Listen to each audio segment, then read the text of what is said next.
ओम नमो भगवते वासुदेवाय। ओम नमो भगवते वासुदेवाय। ओम नमो भगवते वासुदेवाय। ओम अज्ञानतिमिरान्धस्य ज्ञानाञ्जनशलाकया चक्षुरुन्मिलितं येन तस्मै श्रीगुरवे नमः।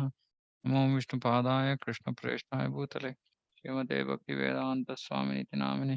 नमस्ते सारस्वते देवे गौरवाणी प्रचारिणे निर्विशेषशून्यवादी पाश्चात्यदेशतारिणे। जय श्री कृष्ण चैतन्य प्रभु नित्यानंद श्री अद्वैत गदाधर शिवासादि गौर भक्तवृंद। हरे कृष्ण कृष्ण कृष्ण हरे हरे हरे राम राम राम हरे हरे। हरे कृष्णा। ओके, तो आज हम अध्याय 2 श्लोक संख्या 18।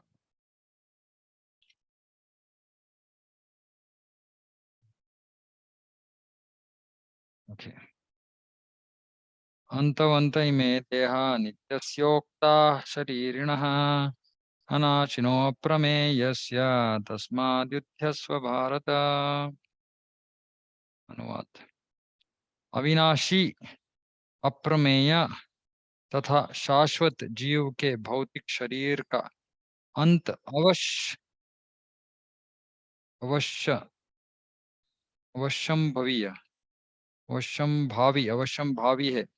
अतः हे भरतवंशी, युद्ध करो।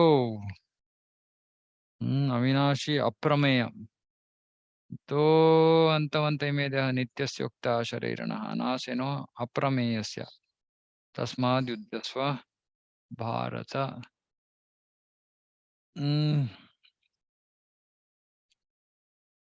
अप्रमेय का मतलब क्या है कि जिसका माप नहीं हो सकता है, न मापा जा सकने योग्य। प्रमेय तथा शाश्वत जीव। तो जीव के बारे में बात कर रहे हैं और शरीर के बारे में।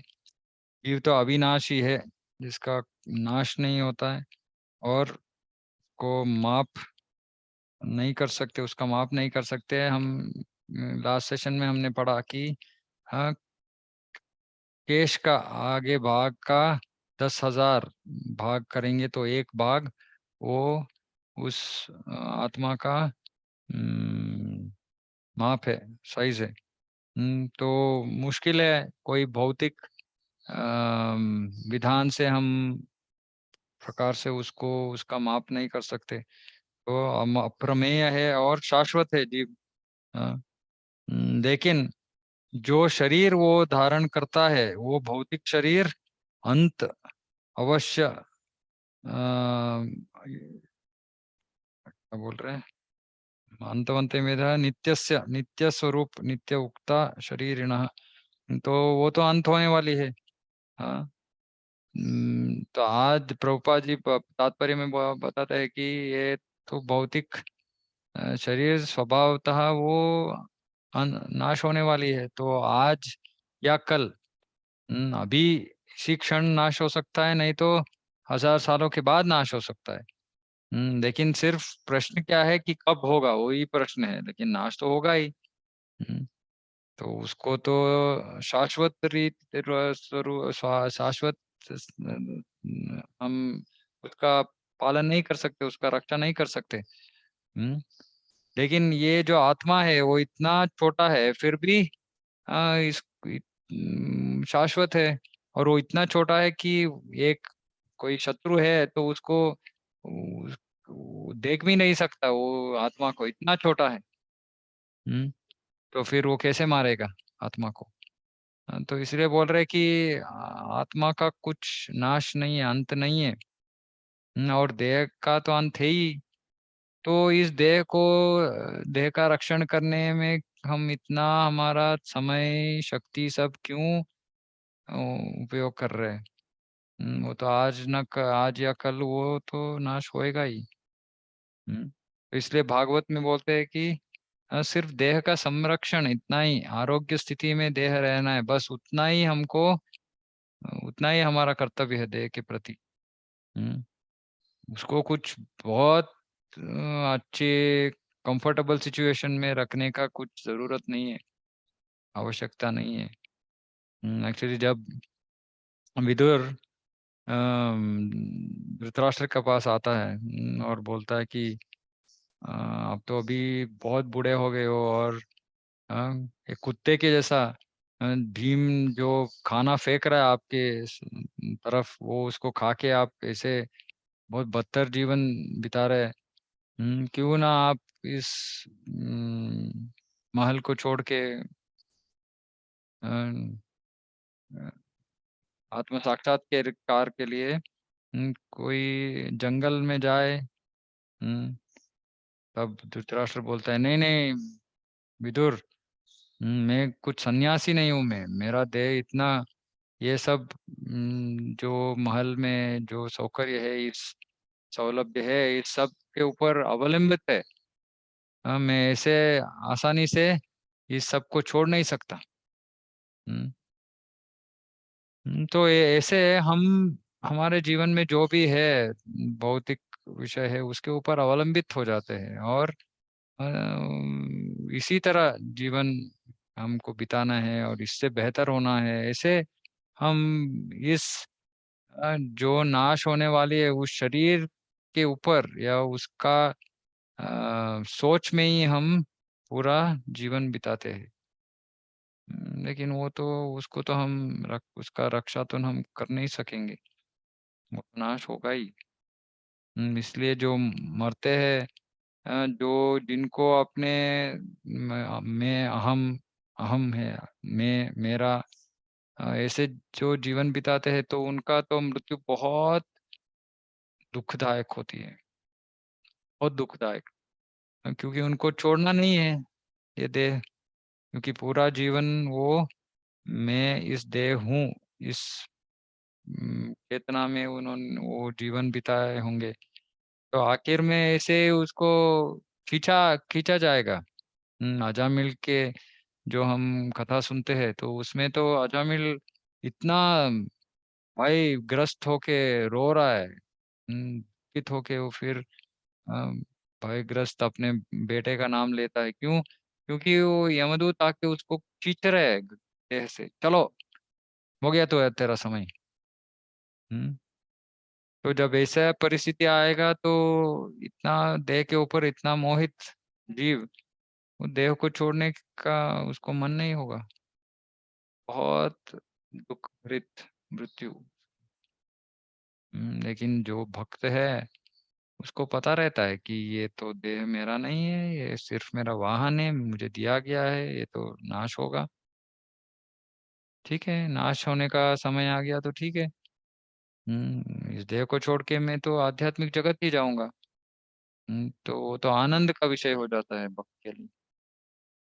और भक्त के लिए आतंक का विषय, क्योंकि उसको पता भी नहीं है वो कहाँ जा रहा है। हम्म तो इसलिए यहाँ कृष्ण बोल रहे हैं अर्जुन को, उठो, चलो, ये भरतवंशी, युद्ध करो, बहुत हो गया। ये सब नहीं चाहिए, ये ऐसे रोना धोना ये सब तत्व के ऊपर आधारित नहीं है, ये तो अनार्य, अनार्य के जैसे तू बर्ताव, तेरा बर्ताव है। तो उठो, युद्ध करो। हाँ, देह तो नाश होने वाली है, तुम नाश करोगे या समय नाश हो, समय के हिसाब से नाश तो होगा ही देह। हम्म और इसमें एक और बात है कि इस छोटी ये आत्मा तो इतना छोटी है, इतना छोटी, नाक दिखता भी नहीं है, लेकिन जैसे उसका प्रकाश से ही ये पूरा देह चल रही है। तो हाँ, तो ये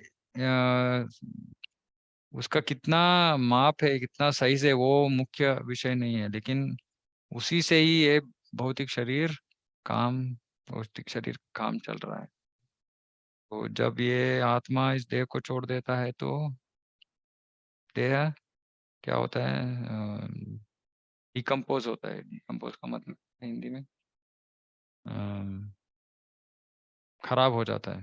हम्म, तो ये आत्मा ही देह का रक्षण कर रही है, कर रहा है। बिना आत्मा का देह कुछ देह का कुछ मौल्य नहीं है। क्या मौल्य है? जब आत्मा इस देह को छोड़ दिया, तो क्या मौल्य है देह का? हम्म कुछ भी नहीं है। लेकिन जब वो आत्मा है, उस देह, उस शरीर, वो मनुष्य इतने सारे करोड़ों रुपए कमा सकता है, इतना मौल्य होता है। लेकिन जब आत्मा देह को छोड़ दिया तो कुछ मौल्य नहीं देह का। तो इससे हमको पता चलता है कि देह से आत्मा मुख्य चीज है। तो आत्मा के ऊपर हमारा फोकस उसके तरफ जाना है, देह के ऊपर नहीं। क्या 19 यैनं वेत्ति हन्तारं यश्चैनं मन्यते हतम् उभौ नौ तौ नो विजानीतो नायं हन्ति न हन्यते। जो इस जीवात्मा को मारने वाला समझता है तथा जो इसे मरा हुआ समझता है, वे दोनों ही अज्ञानी है, क्योंकि आत्मा न तो मारता है और न मारा जाता है। तो इसमें तो स्पष्ट आत्मा का सनातन स्थिति है, तो उसका कुछ मरण ऐसे कुछ है ही नहीं, क्योंकि उसका जन्म ही नहीं है। तो जब कुछ अस्त्रों से एक देह को कुछ होता है, तो आत्मा को कुछ नहीं हो रहा है, सिर्फ देह का नाश हो रहा है। तो आत्मा को कोई मार नहीं सकता। इसके बारे में आगे जाके आगे बहुत सारे श्लोक है। अभी 30वां श्लोक, 30 श्लोक तक ये सारे ज्ञान है आत्मा के बारे में। तो यहाँ बोल रहे कि ये तो असंभव है, आत्मा को मारना असंभव है। आत्मा को कोई मार नहीं सकता। हाँ, लेकिन इसका मतलब ये नहीं कि हम ऐसे जाके किसी दूसरे को, किसी प्राणी को मार दे और बोलेंगे कि नहीं, आत्मा तो मरता नहीं, तो क्या प्रॉब्लम क्या है, मैं तो देव को मार रहा हूँ। नहीं, शास्त्र में बोलते हैं कि जो सृष्टि नहीं कर सकता, वो मार भी नहीं सकता, उसको अधिकार नहीं है। और ये भी बोलते हैं कि माँ हिंसा सर्वभूतानि। किसी जीव को हमें जीव का हिंसा नहीं करना है। तो ये हिंसा सिर्फ अ, प्राण लेने से नहीं होता है। मानसिक हिंसा भी होता है, दैहिक हिंसा। तो हमारे बातों से किसी को दर्द होता है तो मानसिक हिंसा है। अ, तो ऐसे किसी जीव, कोई भी जीव हो, एक एंट हो सकता है या मनुष्य हो सकता है, हाँ, कुछ भी, कोई भी जीव हो, हाँ, उसको हमसे हमसे किसी को दुख नहीं पहुंचना है, बस। तो ऐसे हिंसा नहीं करना है। और प्रभुपाद जी बोलते हैं कि असली अहिंसा क्या है। हिंसा है जब हम उस जीव का आध्यात्मिक प्रगति को रोकते हैं, तो वो हिंसा है। और जब हम विशेष मनुष्य जन्म पाके इस आध्यात्मिक ज्ञान को हम अगर नहीं वितरण करते, तो वो हिंसा है। क्योंकि उसे बहुत सारे जो जीव है प्रगति किए बिना वो पतित हो सकते हैं, मनुष्य जन्म पा सकते हैं। तो मनुष्य के बीच, मनुष्य समाज में इस ज्ञान को वितरण करना है। नहीं करेंगे तो वो भी हिंसा है। वो भी जीव हिंसा है।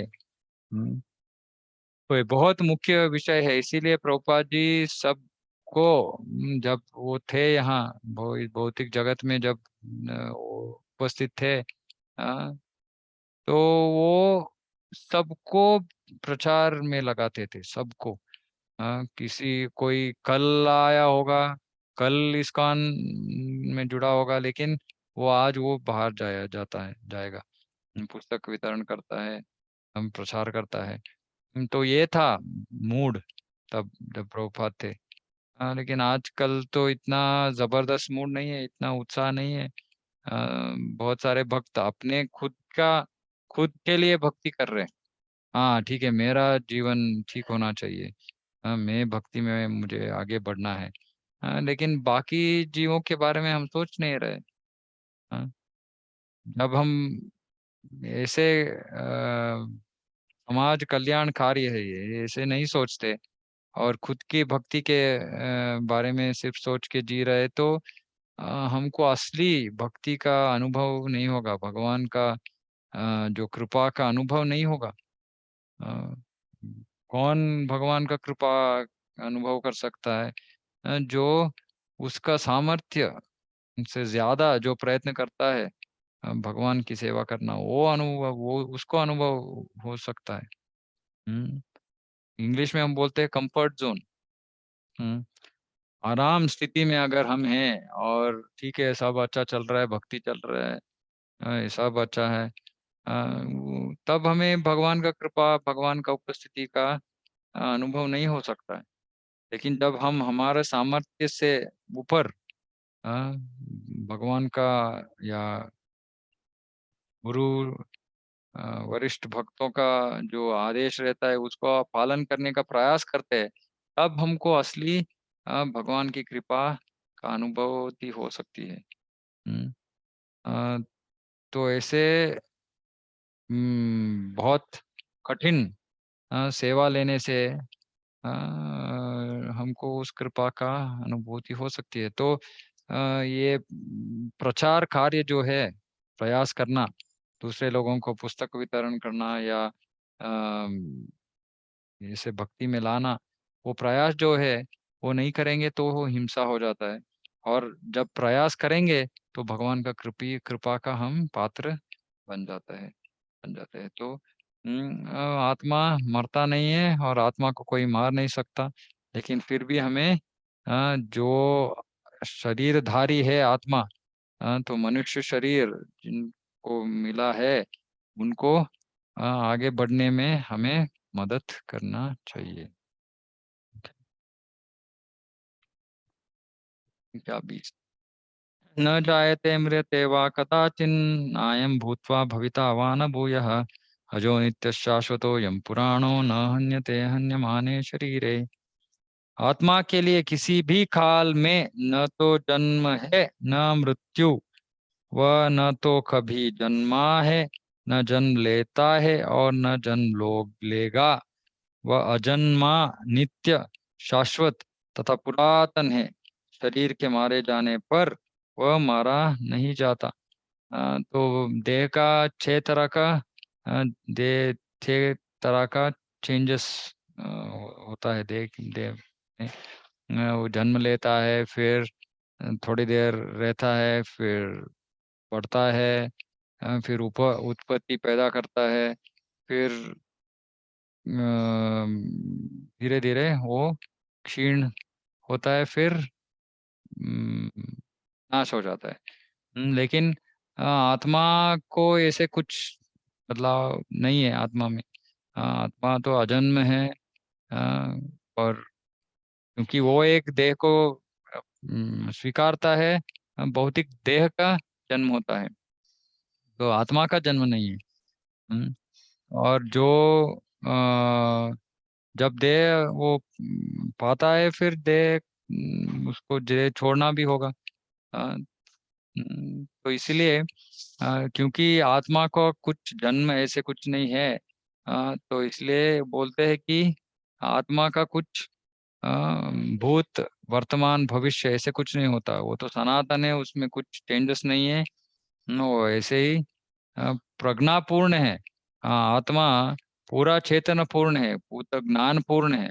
हाँ, दे लेकिन जब आत्मा इस भौतिक सृष्टि, भौतिक जगत का स्पर्श करता है आत्मा, तब अपने आप को भूल जाता है, अपने माया में ग्रस्त हो जाता है और सोचता है कि ये भौतिक अ, जगत मेरा आनंद के लिए है, भौतिक शरीर मेरा है। या मैं हूँ, मैं ही भौतिक शरीर हूँ। ऐसे चेतना में वो ग्रस्त हो जाता है और अपना असली जो स्वभाव है, असली स्थान है, वो भूल जाता है। लेकिन नहीं तो आत्मा पूर्ण ज्ञान पूर्ण है। हाँ, लेकिन जब भौतिक ये वातावरण में आता है वो अज्ञान पूर्ण हो जाता है। और अज्ञान में भौतिकता ही सब कुछ है, ऐसे सोच के जीवन बिताता है। हम्म, तो इस देह में आत्मा भी है और परमात्मा भी है। आत्मा वैयक्तिक आत्मा है, हम हैं, और परमात्मा भगवान का विस्तरण है, जो हर एक शरीर में, हर एक शरीर में, ना सिर्फ शरीर नहीं, हर एक अणु, एटम में भी है परमात्मा। और शरीर में आत्मा के साथ परमात्मा, जैसे एक वृक्ष के ऊपर दो पक्षी है, ऐसे परमात्मा बैठता है आत्मा के साथ। क्योंकि आत्मा तो सब कुछ भूल जाता है, जब मृत्यु होती है तो आत्मा सब भूल जाता है, लेकिन परमात्मा याद दिलाता है, "ए, देखो तुमको ये करना था, ये हासिल करना था, ऐसे करो।" तो जो भी मन में जो इच्छा है, जो ध्येय है, सब याद दिलाता है परमात्मा। तो ये भगवान का विशेष कृपा है, जो परमात्मा हर एक शरीर में, वो मनुष्य शरीर हो या सुअर के शरीर हो, अ, परमात्मा देखता नहीं कि ये तो गंदा शरीर है, इसमें क्यों मैं रहूं। लेकिन ये विशेष भगवान का विशेष कृपा है, जो ये परमात्मा को हर एक शरीर में परमात्मा उपस्थित है। इसलिए भगवत गीता में आगे जाके कृष्ण अर्जुन को बोलते हैं कि तुम परमात्मा का आश्रय लो। हाँ, क्योंकि परमात्मा ही तेरा मित्र है। भोक्तानाम यज्ञ तपसाम सर्वलोक महेश्वरम श्रुतम सर्वभूतानाम ज्ञात्वा माम शांति मृत्यु। कोई तू हृदय है, तुम्हारा हितैषी है, तुम्हारा साथ है, वो तुमको सही मार्गदर्शन दे सकता है, लेकिन तुम्हें उसके तरफ देखना है। हाँ, अभी हम परमात्मा से दूर, हम परमात्मा के ओर देख नहीं रहे। हाँ, और भौतिकता में हम डूब गए हैं, लेकिन जब हम भगवान परमात्मा की तरफ देखते हैं, तो परमात्मा हमें सही मार्गदर्शन देते हैं इस भौतिक जगत से बाहर जाने के लिए। जो भी ददामी बुद्धि योगम तम येन माम उपयान्ति थे, कृष्णा भगवान को प्राप्त करने के लिए जो हमें मार्ग चाहिए, जो विधान चाहिए, जो कार्य चाहिए, वो हमको वो बताएंगे। फिर उसके हिसाब से हम चलेंगे तो हमको हमारा जीवन में हम परफेक्शन हम पा सकते हैं। तो ये परमात्मा भी, प्रभुपाद जी तात्पर्य में बोलते हैं कि आत्मा तो सनातन है, उसके साथ परमात्मा भी है। और जब अ, आत्मा देह को छोड़ता है, परमात्मा भी छोड़ता है। और इस परमात्मा का आध्यात्मिक जगत में कुछ उसका कार्य नहीं है, तो आध्यात्मिक जगत में परमात्मा नहीं है, सिर्फ भौतिक जगत में परमात्मा का एक फंक्शन है। तो वो है हनुमंत उपदृष्टा। हम जो भी करते हैं आत्मा होके उसका साक्षी बनता है परमात्मा। और याद दिलाता है आगे जाके कि हमको क्या करना है, क्या नहीं करना है, हमारे भौतिक इच्छाओं के अनुसार। तो ये आत्मा और परमात्मा के बारे में प्रभुपाद जी तात्पर्य में बोलते हैं। ओके।